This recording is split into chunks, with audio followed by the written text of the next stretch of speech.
For a long time we had this bug where it would play several music things. It would play on the client and it would also play on the server. So you would hear all kinds of music pieces playing at the same time, and they would be totally out of sync and totally out of loop, and you're like, oh no, I can't, how am I supposed to test things?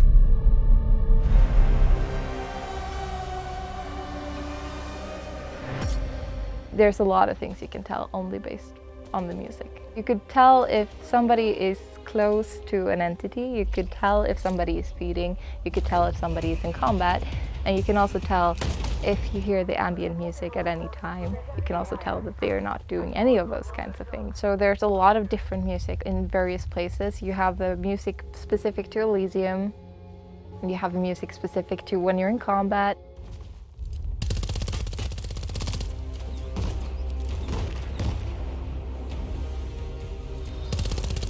You have winning music.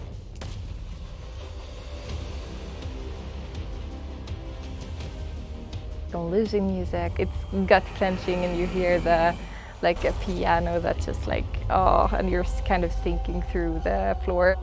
We also have various places with diegetic music that comes from like a disco or something, and then you have to make sure that the music turns off when you're in the disco because you don't want to hear the combat music at the same time. There's so many pieces of music that need to work together because you never know, for instance, when you're going to what music you will be going into combat with, because you could potentially be close to one of the entities, and then you would require a transition into combat music from that piece of music.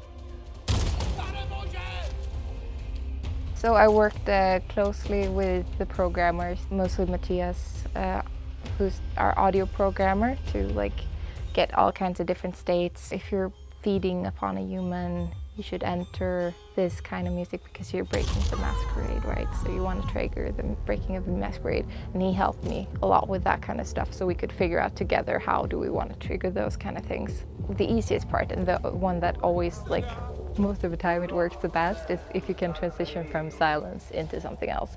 So if you can go from a track that fades out and then a new track fades in and make that work very well, that's always the easiest thing to do. So I try to make, like, for instance, the ambient versions very short, because then there's a bigger likelihood that they will just fade out by themselves, and then when you go into combat, maybe they won't be playing, and therefore you get like a natural transition into that combat. But however, sometimes you can't really do that. So usually what I like to do is I like to have a more ambient track, and then I have some kind of percussion-y thing, and that transitions me into combat essentially, because then you get this kind of upbeat break into combat music or something like that.